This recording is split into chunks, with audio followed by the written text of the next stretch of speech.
Hello students, welcome to La Excellence IAS academy. ఈరోజు మనం July 24 నాటి ఈనాడు న్యూస్ పేపర్లోని ఇంపార్టెంట్ కరెంట్ అఫైర్స్ గురించి డిస్కస్ చేద్దామండి. బిఫోర్ దట్ మనము ప్రీవియస్ క్లాస్లోని క్వశ్చన్ ఆఫ్ ద డే గురించి చూద్దాము. ఉపరాష్ట్రపతి ఎన్నికల ఎలక్టోరల్ కాలేజీలో ఈ క్రింది వారిలో ఎవరు భాగం కాదు?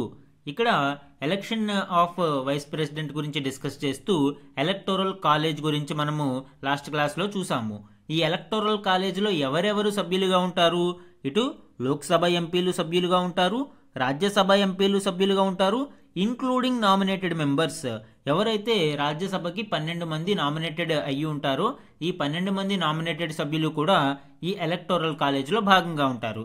లోక్సభలో ఇదివరకు 2 నామినేటెడ్ ఆంగ్లో ఇండియన్ మెంబర్స్ ఉండేవారు. ఇప్పుడు 104th కాన్స్టిట్యూషన్ అమెండ్మెంట్ యాక్ట్ ద్వారా దానిని తొలగించబడింది. నెక్స్ట్ వన్, రాష్ట్ర శాసనసభ సభ్యులు. ఈ రాష్ట్ర శాసనసభ సభ్యులు అంటే ఎమ్మెల్యేలు ఎలక్టోరల్ కాలేజీలో భాగం కాదు. సో మనకి ఆన్సర్ ఏమవుతుందండి? ఉపరాష్ట్రపతి ఎలక్టోరల్ కాలేజీలో రాష్ట్ర శాసనసభ సభ్యులు భాగం ఉండరు కాబట్టి డి అవుతుంది. ఆప్షన్ డి అనేది ఇక్కడ కరెక్ట్ ఆన్సర్. ఒకవేళ ఈ క్వశ్చన్ని కొద్దిగా మార్పు చేసి ఉపరాష్ట్రపతి ప్లేస్లో రాష్ట్రపతి అని అడిగినప్పుడు, అంటే ప్రెసిడెంట్ యొక్క ఎలక్టోరల్ కాలేజీలో ఎవరు భాగంగా ఉంటారు, ఎవరు భాగంగా ఉండరు అని అడిగితే ఇక్కడ చూడండి ఆన్సర్ ఏమవుతుంది? సి అవుతుంది. ఎందుకు? ప్రెసిడెంట్ యొక్క ఎన్నికల ఎలక్టోరల్ కాలేజీలో లోక్సభ సభ్యులు ఉంటారు, రాజ్యసభ సభ్యులు ఉంటారు, అలానే రాష్ట్ర శాసనసభ సభ్యులు కూడా భాగస్వాములుగా ఉంటారు. ఎంపీ ప్లస్ ఎమ్మెల్యే ఓట్స్ ఇక్కడ ఉంటాయి. కానీ రాష్ట్రపతి ఎన్నికలకి సంబంధించిన ఎలక్టోరల్ కాలేజీలో నామినేటెడ్ సభ్యులు మాత్రం ఉండరు. కాబట్టి ఇక్కడ ఒకవేళ రాష్ట్రపతి అని అడిగినప్పుడు సి కరెక్ట్ ఆన్సర్ అవుతుంది, ఉపరాష్ట్రపతి అన్నప్పుడు డి కరెక్ట్ ఆన్సర్ అవుతుంది. ఈరోజు ఈనాడు న్యూస్ పేపర్లోని important topics to be covered మనం చూస్తే, ఫస్ట్ వన్, జాతీయ విపత్తుల నిర్వహణకు కమిటీ. ఈ ఆర్టికల్ నేషనల్ క్రైసిస్ మేనేజ్మెంట్ కమిటీకి సంబంధించిన కీలక అంశాలు. అలానే ఇటీవల కేంద్ర హోంశాఖ ఈ కమిటీని ఏర్పాటు చేయడానికి సంబంధించిన వివరాలని ఇక్కడ ఇవ్వడం జరిగింది. ఇది డిజాస్టర్ మేనేజ్మెంట్ అలానే గవర్నెన్స్ టాపిక్స్లో ఇంపార్టెంట్. సెకండ్ వన్, స్వచ్ఛమైన వాతావరణం మానవ హక్కు. క్లీన్ ఎన్విరాన్మెంట్ అనేది మనిషి యొక్క ఫండమెంటల్ హ్యూమన్ రైట్ అని ఇంటర్నేషనల్ కోర్ట్ ఆఫ్ జస్టిస్ తీర్పుని వెలువరించింది. దీనికి సంబంధించిన డీటెయిల్స్ మనకి ఎన్విరాన్మెంట్లో ఇంపార్టెంట్ అండి. థర్డ్ వన్, 50 లక్షల రూపాయల వరకు క్లెయిమ్ల కొరకు అంతర్గత అంబుడ్స్మెన్. ఈ ఆర్టికల్ ఇటీవల IRDAI విడుదల చేసిన ఇంటర్నల్ ఇన్సూరెన్స్ అంబుడ్స్మెన్స్ గైడ్ లైన్స్ 2025కు సంబంధించిన కీలక అంశాలను వివరించడం జరిగింది. ఇది మనకి ఎకానమీలో ఇంపార్టెంట్. ఫోర్త్ వన్, ఎడతెగని సైబర్ దాడులు విదేశాల్లో మూలాలు. ఈ ఆర్టికల్ భారతదేశంలోని సైబర్ థ్రెట్స్ గురించి, అలానే ఎస్పెషల్లీ ఆపరేషన్ సింధూర్ తర్వాత ఎక్కువగా మనము పాకిస్తాన్, చైనా నుంచి ఎదుర్కొంటున్న ఈ సైబర్ థ్రెట్స్ని ఏ విధంగా అరికట్టాలి అనేది ఇక్కడ వివరించడం జరిగింది. ఇది సైన్స్ అండ్ టెక్నాలజీలో especially cyber crimes and cyber security టాపిక్స్లో ఇంపార్టెంట్ అండి. ఫిఫ్త్ వన్, తెలుగు రాష్ట్రాలలో పిఎం కుసుమ్ కార్యరూపం దాల్చలేదు. ఈ ఆర్టికల్ పిఎం కుసుమ్ స్కీమ్ కి సంబంధించి, అలానే ఇందులో ఉండే 3 కాంపోనెంట్స్లో ఉభయ తెలుగు రాష్ట్రాలు కూడా ఏవీ సరిగా ఉపయోగించుకోలేదు అని ఇటీవలి పార్లమెంటు సమావేశాలలో వివరించడం జరిగింది. దీనికి సంబంధించిన డీటెయిల్స్ మనకి ఏపీ మరియు తెలంగాణ కరెంట్ అఫైర్స్లో ఇంపార్టెంట్ అండి. ఇవే కాకుండా ఈరోజు ఈనాడు న్యూస్ పేపర్లోని అదర్ ఇంపార్టెంట్ కరెంట్ అఫైర్స్ గురించి కూడా డిస్కస్ చేద్దాం. ఈరోజు మన ఫస్ట్ ఆర్టికల్ చూడండి, జాతీయ విపత్తుల నిర్వహణకు కమిటీ. ఈ ఆర్టికల్ నేషనల్ క్రైసిస్ మేనేజ్మెంట్ కమిటీకి సంబంధించి, అలానే దాని యొక్క రోల్, క్రైసిస్ మేనేజ్మెంట్లో ఈ కమిటీ యొక్క రోల్తో పాటు ఈ కమిటీకి సంబంధించిన కీలక అంశాలని ఇక్కడ డిస్కస్ చేద్దామండి. జాతీయ స్థాయి పర్యావసనాలకు దారితీయగల విపత్తులకు సంబంధించి సహాయక చర్యల పర్యవేక్షణకు కేంద్ర ప్రభుత్వం ఈ జాతీయ సంక్షోభ నిర్వహణ కమిటీని నియమించింది. ఈ కమిటీకి ఎవరు అధ్యక్షత వహిస్తారు? కేంద్ర కేబినెట్ కార్యదర్శి అధ్యక్షత వహిస్తారు. దీనిని ఎవరు ఎస్టాబ్లిష్ చేశారు అనేది చూస్తే, established by ministry of home affairs under section 8A clause 2 of national disaster management act 2005. జాతీయ విపత్తుల నిర్వహణ చట్టం 2005లోని సెక్షన్ 8A సబ్సెక్షన్ 2 కింద దీనిని ఏర్పాటు చేయడం జరిగింది. ఈ ఎన్సీఎంసీ గురించి మనం చూస్తే, it is a key committee involved in top level decision making for disaster management in India. భారతదేశంలో ఈ విపత్తుల నిర్వహణకు తీసుకోవాల్సిన ఆలోచనలు మరియు చర్యలకి సంబంధించి ఇది ఒక టాప్ లెవెల్ థింక్ ట్యాంక్ గా మనం చెప్పుకోవచ్చు. ఈ కమిటీలో ఎవరెవరు సభ్యులుగా ఉంటారు అనేది చూస్తే ఎన్సీఎంసీ చైర్పర్సన్ గా కేబినెట్ సెక్రటరీ వ్యవహరిస్తారు. అలానే వివిధ రాష్ట్రాలకు చెందిన మినిస్ట్రీస్ అండ్ డిపార్ట్మెంట్స్ ఏవైతే ఈ డిజాస్టర్ మేనేజ్మెంట్ కి రెస్పాన్సిబుల్ గా ఉంటాయో వాటికి సంబంధించిన సెక్రటరీస్ అందరూ కూడా ఇందులో సభ్యులుగా ఉంటారు. ఈ ఎన్సీఎంసీ యొక్క రోల్ ఏంటి అనేది చూస్తే it handles major crisis with serious or national implications. ఏదైనా భారీ స్థాయి లేదా జాతీయ స్థాయి విపత్తులు సంభవించినప్పుడు ఈ ఎన్సీఎంసీ క్రైసిస్ మేనేజ్మెంట్ కి చర్యలు చేపడుతుంది. అలానే డిజాస్టర్ ప్రిపేర్డ్నెస్ అంటే ఒక విపత్తు వచ్చిన తర్వాత కంటే ఏదైనా రాబోయే విపత్తును ముందుగానే పసిగట్టి దానికి సిద్ధంగా ఉండడం. It reviews measures to ensure readiness for natural disasters. తుఫానులు, వరదలు లాంటివి ఏ సీజన్స్ లో ఏ ప్రాంతాలలో వస్తాయో కొంత అవగాహన ఉంటుంది. సో ఆ ప్రాంతాలలో వీటిని ఎదుర్కోవడానికి తగిన ప్రిపేర్డ్నెస్ తో సిద్ధంగా ఉన్నామా లేదా అనేది ఇది రివ్యూ చేస్తుంది. అలానే support, it provides logistic and financial support to state governments. రాష్ట్ర ప్రభుత్వాలకి అవసరమైన నిధులు కావచ్చు, అలానే లాజిస్టిక్స్ అంటే విపత్తు నిర్వహణకి అవసరమైన సామాగ్రి లాంటి వాటిని ఈ ఎన్సీఎంసీ రాష్ట్ర ప్రభుత్వాలకి అందిస్తుంది. And coordination, it coordinate relief efforts across different agencies and states. ఈ వివిధ రాష్ట్రాలు మరియు వివిధ ఏజెన్సీల మధ్య ఇది ఒక కోఆర్డినేషన్ సెంటర్ గా వ్యవహరిస్తూ విపత్తు ప్రాంతాలలో సహాయక చర్యలను చేపడుతూ ఉంటుంది. అండ్ ప్రివెంటివ్ మెజర్స్, విపత్తును అరికట్టడానికి తీసుకోవాల్సిన చర్యలు లాంటి ప్రివెంట్ మెజర్స్ ను కూడా ఈ ఎన్సీఎంసీ పర్యవేక్షిస్తుంది. ఈ విధంగా ఇది డిజాస్టర్ మేనేజ్మెంట్ లో కీలక పాత్ర పోషిస్తుంది అని మనం చెప్పవచ్చు. నేను ఇక్కడ ఇస్తున్న ఈ పిక్చర్స్ అన్ని కూడా వేరియస్ సోర్సెస్ నుంచి ఇన్ఫర్మేషన్ ని గ్యాదర్ చేసి artificial intelligence like chat GPT లాంటివి ఉపయోగించి జనరేటివ్ ఏఐ ద్వారా ఈ పిక్చర్స్ ని రెడీ చేస్తున్నామండి. ఇవి మీకు ఎగ్జామ్ పాయింట్ ఆఫ్ వ్యూలో రెడీ రెకనర్స్ గా ఉపయోగపడతాయి. అలానే దీనికి సంబంధించిన పీడిఎఫ్స్ ని మీరు ఎప్పటికప్పుడు డౌన్లోడ్ చేసుకుని చాలా టైం మీకు ఈ కరెంట్ అఫైర్స్ లో సేవ్ అవుతూ ఉంటుంది. మన నెక్స్ట్ ఆర్టికల్ చూడండి. స్వచ్ఛమైన వాతావరణం మానవ హక్కు, అంతర్జాతీయ న్యాయస్థానం కీలక తీర్పు. ఈ article international court of justice, ఇది యునైటెడ్ నేషన్స్ యొక్క జ్యుడిషియల్ బాడీ అండి. సో ఈ జ్యుడిషియల్ ఆర్గాన్ ఐసీజే అనేది ఒక కీలక తీర్పుని వెలువరించింది. స్వచ్ఛమైన వాతావరణం అనేది ఫండమెంటల్ హ్యూమన్ రైట్ గా ఈ ఐసీజే అభివర్ణించింది. దీనికి సంబంధించిన డీటెయిల్స్ ఇప్పుడు చూద్దాము. స్వచ్ఛమైన, ఆరోగ్యకరమైన, సమగ్రమైన పర్యావరణం మానవ హక్కు అని అంతర్జాతీయ న్యాయస్థానం ప్రకటించింది. ఈ వాతావరణ మార్పుల నుంచి భూగోళాన్ని పరిరక్షించేందుకు చేపట్టే చర్యలను ఏవైనా దేశాలు పాటించకపోతే అవి అంతర్జాతీయ చట్టాలను ఉల్లంఘించినట్లేనని ఈ తీర్పులో వెలువరించింది. ఈ తీర్పు ఎందుకు ఇంపార్టెంట్ అనేది మనం చూస్తే it is the first time the ICJ has tied environmental protection directly to human rights. మొట్టమొదటిసారిగా ఈ ఎన్విరాన్మెంటల్ ప్రొటెక్షన్ అనేది మానవుల ప్రాథమిక హక్కులో ఒక భాగమని ఐసీజే స్పష్టం చేయడం చూడవచ్చు. Though non binding, the opinion carries strong moral and legal weight. ఈ తీర్పు ఖచ్చితంగా పాటించాలి అని దేశాలకి నిబంధన ఏమీ లేదు, కానీ ఈ తీర్పు ఒక స్ట్రాంగ్ మారల్ మరియు లీగల్ వెయిట్ ని కలిగి ఉంటుంది. ఏ విధంగా ఏవైనా దేశాలు ఒక ఒప్పందాన్ని చేసుకున్నా లేదా ప్రపంచవ్యాప్తంగా పర్యావరణ ఉద్యమాలకు ఈ తీర్పు ఒక బ్యాక్ బోన్ లా నిలవనుంది. ముఖ్యంగా దీని యొక్క ఇంపాక్ట్ మనము క్లైమేట్ జస్టిస్, ఎన్విరాన్మెంటల్ లా సూట్స్, అలానే గ్లోబల్ పాలసీ రిఫార్మ్స్ లో చూడవచ్చు. ముఖ్యంగా క్లైమేట్ జస్టిస్ లో అంటే పేద దేశాలకి ఈ ఎన్విరాన్మెంటల్ పొల్యూషన్ మరియు వాతావరణ మార్పుల వలన ఇవి అధికంగా నష్టానికి గురి అవుతున్నాయి. లైక్ కిరిబతి ఐలాండ్స్ కావచ్చు, ఫిజీ ఐలాండ్స్, వనువతు ఐలాండ్స్, ఇవన్నీ కూడా ఈ క్లైమేట్ చేంజెస్ కారణంగా తీవ్ర నష్టాలను చవిచూస్తూ ఉన్నాయి. కానీ హిస్టారికల్ గా చూస్తే ఇవేవి కూడా ఈ క్లైమేట్ చేంజ్ కి కారణం కాదు. ఈ క్లైమేట్ చేంజ్ కి కారణమైన ధనిక దేశాలు ఇప్పుడు ఈ క్లైమేట్ జస్టిస్ కాన్సెప్ట్ ని అమలు చేస్తూ ఈ పేద దేశాలకు సహాయం చేయాల్సిన అవసరం ఉంది. సో ఇలాంటి వాటికి ఇప్పుడు ఈ జడ్జిమెంట్ ఒక బ్యాక్ బోన్ గా నిలవనుంది. ఈ జడ్జిమెంట్ ఒక historic movement for people and planet. ఇటు ప్రజలకి అటు భూగోళానికి కూడా ఇది ఒక హిస్టారికల్ మూవ్మెంట్ గా చెప్పవచ్చు. ఈ పిటిషన్ని ఎవరు ఫైల్ చేశారండి? ఇంటర్నేషనల్ కోర్ట్ ఆఫ్ జస్టిస్లో వనువతు ఐలాండ్ ఫైల్ చేయడం జరిగింది. దీనికి సుమారు 130కి పైగా దేశాలు మద్దతునిచ్చాయి. మన నెక్స్ట్ ఆర్టికల్ చూడండి.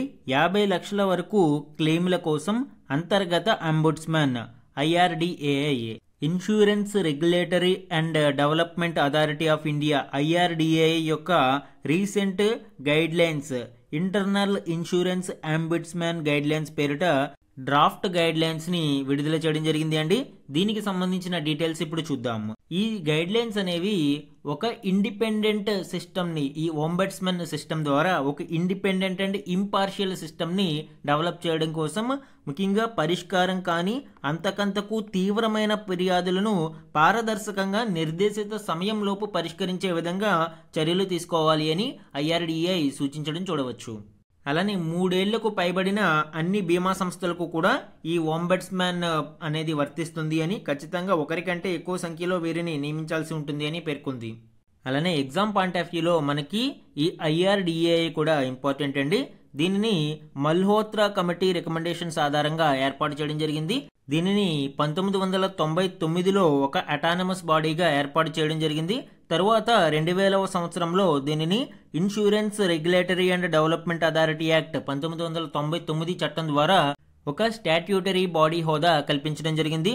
దీని యొక్క ఆబ్జెక్టివ్స్ మనం చూస్తే speedy and orderly growth of insurance industry, speedy settlement of genuine claims, effective grievance redressal mechanism etcetera.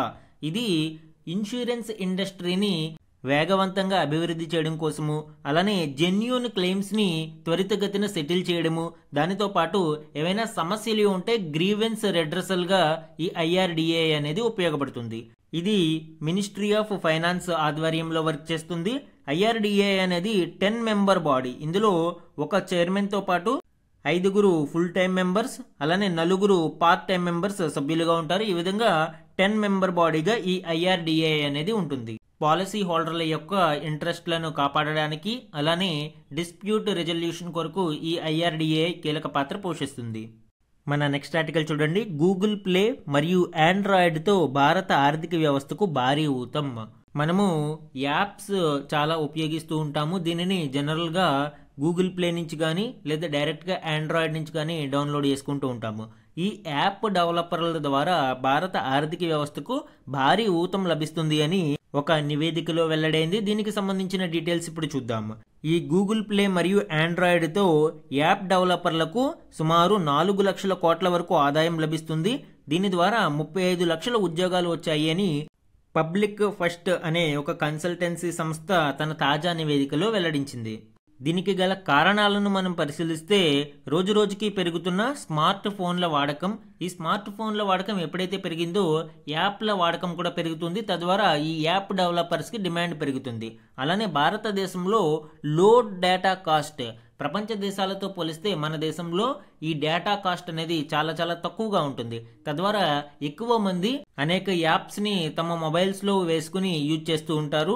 And conducive environment for developers, ఈ యాప్ డెవలపర్స్ కి అలానే ఔత్సాహిక పారిశ్రామికవేత్తలకు సానుకూల వ్యవస్థ మరియు కండ్యూసివ్ ఎన్విరాన్మెంట్ ఉండడం కారణంగా యాప్ డెవలపర్లు ఎక్కువ ఈ రంగంలో రావడానికి మొగ్గు చూపిస్తూ ఉన్నారు. అలానే ఈ సర్వే యొక్క కొన్ని గణాంకాలను మనం పరిశీలిస్తే గూగుల్ ప్లేలో నమోదైన రిజిస్టర్ డెవలపర్ల సంఖ్యలో భారతదేశం 2వ స్థానంలో ఉంది. అలానే ఈ గూగుల్ ప్లే వలన భారత్లో వచ్చిన డెవలపర్ ఉద్యోగాలు సుమారు 10 లక్షల వరకు ఉన్నాయి. అండ్ 79% దేశంలోని యాప్ డెవలపర్లకు విదేశాలలో ఉన్న వినియోగదారుల వాటా 79%గా ఉంది. అండ్ భారత డెవలపర్లకు చెందిన యాప్ల డౌన్లోడ్ల మొత్తం సంఖ్య చూస్తే 720 కోట్ల వరకు ఈ డౌన్లోడ్లు మనం చూడవచ్చు. ఇందులో దేశీయంగా 600 కోట్ల డౌన్లోడ్లు ఉండగా విదేశాలలో వినియోగదారులు 120 కోట్ల డౌన్లోడ్లు చేసుకున్నారు. ఈ విధంగా భారత ఆర్థిక వ్యవస్థకు ఈ యాప్ డెవలపింగ్ ఇండస్ట్రీ అనేది చాలా కీలకంగా మారుతూ ఉంది. మన నెక్స్ట్ ఆర్టికల్ చూడండి. ఎడతెగని సైబర్ దాడులు, విదేశాల్లో మూలాలు. ఈ ఆర్టికల్ సైబర్ అటాక్స్ గురించి, ముఖ్యంగా భారతదేశం ఇటీవల కాలంలో ఎదుర్కొంటున్న సైబర్ దాడుల గురించి, అలానే ఇంటర్నేషనల్ మరియు నేషనల్ వైడ్ ఉన్న వీటికి సంబంధించిన రెగ్యులేషన్స్ అండ్ ఇనిషియేటివ్స్ గురించి డిస్కస్ చేద్దాము. అండ్ దీనికి సంబంధించిన కొన్ని గణాంకాలు మనకి మెయిన్స్ ఆన్సర్ పాయింట్ ఆఫ్ వ్యూలో చాలా కీలకమండి. భారతదేశంలో రోజురోజుకి డిజిటల్ ఇన్ఫ్రాస్ట్రక్చర్ అనేది పెరుగుతూ ఉంది. దీనివలన డిజిటల్ సాంకేతికత సామాన్యుడి వరకు కూడా చేరుతూ ఉంది. కానీ other side of the coin, ఒక టెక్నాలజీకి ఎప్పుడు పాజిటివ్ అండ్ నెగిటివ్ ఉంటాయి. So other side of the coin మనం ఇక్కడ చూసినప్పుడు ఈ డిజిటల్ సాంకేతికత వలన ఎంత ఉపయోగం ఉందో, దీని వలన ఎదురయ్యే సైబర్ దాడుల కారణంగా అంతే ప్రమాదం భారతదేశం ఎదుర్కొంటూ ఉంది. ముఖ్యంగా డిజిటల్ కమ్యూనికేషన్స్, ఫార్మాస్యూటికల్ ఇండస్ట్రీ, అలానే ఫిన్టెక్ సర్వీసెస్ ఇలాంటి రంగాలలో భారతదేశం యొక్క ప్రగతిని దెబ్బతీయడానికి అనేక మంది సైబర్ నేరగాళ్లు ఎప్పటికప్పుడు సైబర్ దాడులు చేస్తూ ఉన్నారు. ఇందులో పొలిటికల్ మోటివేటెడ్ దాడులు కూడా ఎక్కువగా ఉంటున్నాయి. ఈ సైబర్ అటాక్స్ యొక్క ఆరిజిన్ ని మనము పరిశీలించినప్పుడు ఇవి ఎక్కువగా చైనా, పాకిస్తాన్, నార్త్ కొరియా లాంటి దేశాల నుంచి మనం చూడవచ్చు. ఈ సైబర్ అటాక్స్ అనేవి అనేక రూపాలలో ఉంటాయండి. ఇందులో ముఖ్యంగా మనము phishing attack, man in the middle attack, malware, ransomware, spyware and password attacks, brute force attacks and viruses and recent గా క్రిప్టో జాకింగ్. సో ఈ క్రిప్టో జాకింగ్ అనేది కూడా వెరీ రీసెంట్ న్యూస్ మనం చూసాము. India's largest cryptocurrency exchange అయిన coin DCX మీద recent గానే July 19, 2025 one of the largest cyber attack cryptojacking జరిగింది. ఇందులో సుమారుగా $44 మిలియన్ క్రిప్టో కరెన్సీ అనేది దొంగలించబడింది. సో ఈ విధంగా అనేక సైబర్ అటాక్స్ భారతదేశం ఎదుర్కొంటూ ఉంది. ముఖ్యంగా గతేడాది గణాంకాలను మనం పరిశీలించినప్పుడు తెలంగాణ రాష్ట్రం అత్యధిక మాల్వేర్ దాడులను ఎదుర్కొంటే తరువాతి స్థానాలలో తమిళనాడు, ఢిల్లీ నిలిచాయి. అంటే టాప్ 3 మనం చూసినప్పుడు తెలంగాణ ముందు వరుసలో ఉంటే నెక్స్ట్ తమిళనాడు అలానే ఢిల్లీ టాప్ 3 ప్లేసెస్గా ఉన్నాయి ఈ మాల్వేర్ అటాక్స్ విషయంలో. ఇటీవలి కాలంలో ఎస్పెషల్లీ ఆపరేషన్ సింధూర్ తర్వాత పొలిటికల్లీ మోటివేటెడ్ సైబర్ అటాక్స్ ని భారతదేశం ఎక్కువగా ఎదుర్కొంటూ ఉంది. జనరల్ గా ఎప్పుడు జరిగేదే, బట్ ఇప్పుడు ఫ్రీక్వెన్సీ మరింత పెరిగింది. ఇక్కడ గణాంకాలను మనం చూస్తే ఆపరేషన్ సింధూర్ తర్వాత భారత్కు వ్యతిరేకంగా 15 లక్షల సైబర్ దాడి యత్నాలు జరిగాయి. దుండగులు 150 సార్లు మాల్వేర్తో మన నెట్వర్క్లోకి చొరబడగలిగారు. సో ఈ విధంగా సైబర్ అటాక్స్ అనేవి తీవ్ర రూపం దాలుస్తూ ఉన్నాయి. ఇందులో చైనా డైరెక్ట్ గాను కొన్నిసార్లు పాకిస్తాన్తో చేతులు కలిపి భారతదేశం మీద సైబర్ దాడులకు దిగడం మనం చూస్తూ ఉన్నాం. మరి ఈ సైబర్ దాడులను ఎదుర్కోవడానికి అంతర్జాతీయంగా మరియు జాతీయంగా ఉన్న ఇంపార్టెంట్ రెగ్యులేషన్స్ అండ్ ఇనిషియేటివ్స్ గురించి మనం చూస్తే ఇంటర్నేషనల్ గా UN group of governmental experts on advancing responsible state behaviour in cyber space లో దేశాల యొక్క పాత్రను మనకి అంచనా వేయడానికి ఒక UN గ్రూప్ గవర్నమెంటల్ ఎక్స్పర్ట్స్తో కూడి ఉంటుంది. And NATO's cooperative cyber defence centre of excellence, ఇది నాటో దేశాల కూటమికి సంబంధించి. And Budapest convention on cyber crime 2001లోనే దీనిని రూపొందించడం జరిగింది. అయితే నేటికి భారతదేశం ఈ బుడాపెస్ట్ కన్వెన్షన్లో భాగస్వామి కాదు. అండ్ దేశీయంగా మనము అనేక చట్టాలను మరియు పాలసీలని రూపొందించుకోవడం జరిగింది. IT act 2000లోనే section 43, 66, 66B, 66C, 66D ఇవన్నీ కూడా సైబర్ దాడులను అరికట్టడానికి రూపొందించబడ్డాయండి. అలానే నేషనల్ సైబర్ సెక్యూరిటీ పాలసీ 2013ని డిజైన్ చేసుకున్నాము. And national cyber security strategy 2020, cyber Surakshit Bharat initiative, Indian cyber crime coordination centre and computer emergency response team CERT In ఇది ఎప్పటికప్పుడు భారతదేశంలో సైబర్ దాడులను అప్రమత్తం చేస్తూ ఉంటుంది. అలానే సైబర్ దాడులకి పాల్పడినప్పుడు ఏ విధంగా ముందుకు వెళ్ళాలి అనేది హెచ్చరిస్తూ ఉంటుంది.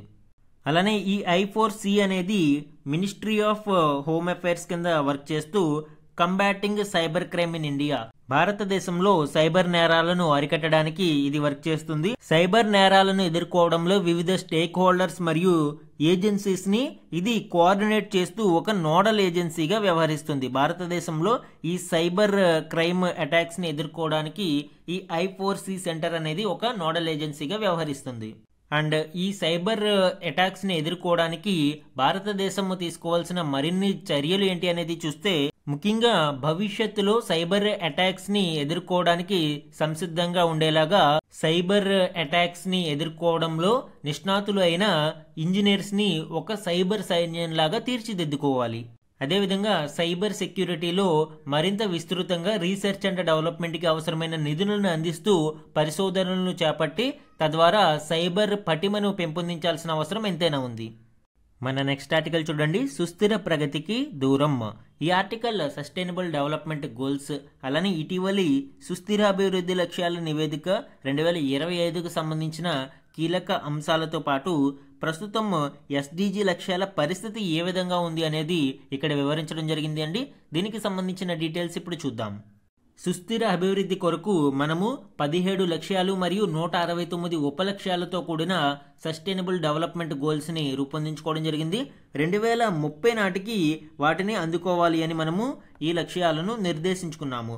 అయితే 2025 నాటికి ఈ 169 సబ్ ఇండిసెస్లో ఎంత మేరకు మనము లక్ష్యాలను పురోగతి వైపు మళ్లించగలిగామనేది చూస్తే పురోగతిలో ఉన్నవి లేదా లక్ష్యం చేరుకున్నవి కేవలం 18 మాత్రమే ఉన్నాయండి.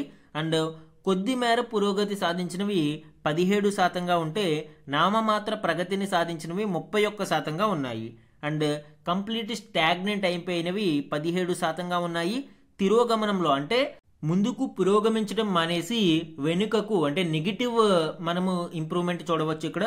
సో ఇలా తిరోగమనంలో ఉన్నవి 18% దాకా ఉన్నాయి. ఇవన్నీ కూడా ఇటీవలి ఎస్డిజి లక్ష్యాల నివేదిక 2025 ఆధారంగా ఇక్కడ ఇవ్వడం జరిగింది అండి. అంటే కేవలం పురోగతిలో ఉన్నవి లేదా లక్ష్యాన్ని చేరుకున్నవి 18% మాత్రమే మనము ప్రోగ్రెసివ్గా చూడవచ్చు. మిగిలినవి నామినల్ ప్రోగ్రెస్ కావచ్చు లేదా కంప్లీట్గా మొత్తం స్టాగ్నెంట్ అయిపోయి కూడా ఉండవచ్చు. మరి ఈ విధమైన పురోగతితో 2030 నాటికి ఈ 169 లక్ష్యాలను మనము చేరుకోగలమా లేదా అనేది చూడాలి. అండ్ ఈ సుస్థిర అభివృద్ధి లక్ష్యాల నివేదిక 2025కు సంబంధించి భారతదేశం వరకు ఒక ఇంపార్టెంట్ అచీవ్మెంట్ ఏంటి అంటే మొదటిసారిగా మనము టాప్ 100 కంట్రీస్లోకి ఎంటర్ అవ్వడం జరిగింది అండి. ఇందులో మనము ఈసారి 99వ స్థానంలో నిలిచాము. మన నెక్స్ట్ ఆర్టికల్ చూడండి, తెలుగు రాష్ట్రాలలో పీఎం కుసుమ్ కార్యరూపం దాల్చలేదు, లోక్సభలో కేంద్ర మంత్రి శ్రీపాద యశో నాయక్ వెల్లడి. పీఎం కుసుమ్ ప్రధానమంత్రి ఊర్జా సురక్ష ఏవం ఉత్తన్ అభియాన్ అనేది మినిస్ట్రీ ఆఫ్ రెన్యూవబుల్ ఎనర్జీ అంటే నూతన పునరుత్పాదక శక్తి వనరుల మంత్రిత్వ శాఖ ఆధ్వర్యంలో 2019లో లాంచ్ చేయబడింది అండి. దీని యొక్క ముఖ్య ఉద్దేశం ఏంటి? సౌరశక్తిని ఉపయోగించి భారతదేశ వ్యవసాయ రంగంలో విప్లవాత్మక మార్పులు తీసుకురావడం, అలానే సౌరశక్తి ద్వారా రైతులకు వాటర్ మరియు ఎనర్జీ సెక్యూరిటీని అందించడం దీని ప్రధాన లక్ష్యాలుగా చెప్పవచ్చు. ఇందులో 3 కాంపోనెంట్స్ ఉంటాయండి. కాంపోనెంట్ ఏ అనేది installation of mini grids on barren lands, బంజర భూములలో మినీ గ్రిడ్స్ని ఏర్పాటు చేసి తద్వారా సౌర ఫలకాల ద్వారా మనము విద్యుత్ ఉత్పత్తిని తయారు చేస్తాం. Component B replacement of diesel water pumps with off grid solar water pumps, అంటే ఇక్కడ కంప్లీట్గా ఈ డీజిల్ వాటర్ పంప్స్ని రీప్లేస్ చేసి ఆఫ్ గ్రిడ్ సోలార్ వాటర్ పంప్స్ని ఎస్టాబ్లిష్ చేయడం జరుగుతుంది. Component C replacement of electric water pumps with on grid solar water pumps, అంటే ఆల్రెడీ ఉన్న వాటిని సోలరైజేషన్ చేస్తారు on grid solar water pumps ద్వారా. సో ఈ విధంగా 3 కాంపోనెంట్స్ని ఇక్కడ ఇవ్వడం జరిగింది అండి. ఈ 3 కాంపోనెంట్స్కి సంబంధించిన గణాంకాలు ఏపీ మరియు తెలంగాణ రాష్ట్రాలలో ఏ విధంగా ఉన్నాయనేది చూస్తే తెలంగాణకు కాంపోనెంట్ ఏ కింద సుమారు 1450 మెగావాట్ల సామర్థ్యం గల ప్లాంట్ మంజూరు చేయగా దీనికి సంబంధించి ఒక్క అడుగు కూడా ముందుకు పడలేదు. అలానే కాంపోనెంట్ బి కింద రైతుల పొలాల్లో అమర్చేందుకు 20,000 సోలార్ పంపులు మంజూరు చేయగా ఒక్కటి కూడా ఏర్పాటు చేయలేదు. అంటే stand alone of grid solar pumps 20,000 వరకు మంజూరు చేయగా ఒకటి కూడా అమలు చేయలేదు. అంటే కంప్లీట్ గా డీజిల్ వాటర్ పంప్స్ ని రీప్లేస్ చేసి ఈ స్టాండ్ అలోన్ సోలార్ పంపుల్ని ఏర్పాటు చేస్తారు. అయితే 20,000 మంజూరైనా కూడా తెలంగాణలో ఒకటి కూడా ఇది ఏర్పాటు చేయలేదు. అండ్ కాంపోనెంట్ సి కింద 28,000 వ్యక్తిగత పంపులు మంజూరైతే అవి కూడా కార్యరూపం దాల్చలేదు. అంటే ఆల్రెడీ ఉన్న ఎలక్ట్రిక్ వాటర్ పంప్స్ కి సోలరైజేషన్ చేయడానికి ప్రయత్నించినా కూడా 28,000 వ్యక్తిగత పంపులకి ఇది మంజూరైనా కూడా ఈ కాంపోనెంట్ సి కూడా కార్యరూపం దాల్చలేదు. ఇంకా ఏపీలో అయితే కాంపోనెంట్ ఏ అండ్ బి ఏవి మంజూరు కాలేదు. కాంపోనెంట్ సిలో ఫీడర్ లెవెల్ సోలరైజేషన్ కింద 1,00,000 కనెక్షన్లు మంజూరైనా కూడా ఇప్పటి వరకు ఒకటి ఏర్పాటు చేయలేదు. ఈ విధంగా అటు తెలంగాణలో కావచ్చు ఇటు ఆంధ్రప్రదేశ్లో కావచ్చు ఈ పిఎం కుసుమ్ స్కీమ్ అనేది 0 ప్రోగ్రెస్లో ఉంది. అండ్ ఈరోజు some important one liner current అఫైర్స్ని చూస్తే Gita Gopinath the first deputy managing director of the International Monetary Fund, is set to leave the organization towards August to rejoin the Harvard University. Indian మూలాలు ఉన్న గీతా గోపీనాథ్ గారు IMF deputy managing director పదవికి రాజీనామా చేశారు. 2019లో ఈవిడ IMF లో ఒక ఎకనామిస్ట్ గా జాయిన్ అవగా 2022లో ఫస్ట్ డిప్యూటీ మేనేజింగ్ డైరెక్టర్ గా ప్రమోట్ అవ్వడం జరిగింది. సో ఈ ఇన్ఫర్మేషన్ మనకి పర్సనల్ న్యూస్ లో ఇంపార్టెంట్ అండి. ఇవి వన్ లైనర్ కరెంట్ అఫైర్స్ లో అడిగే అవకాశం ఉంది.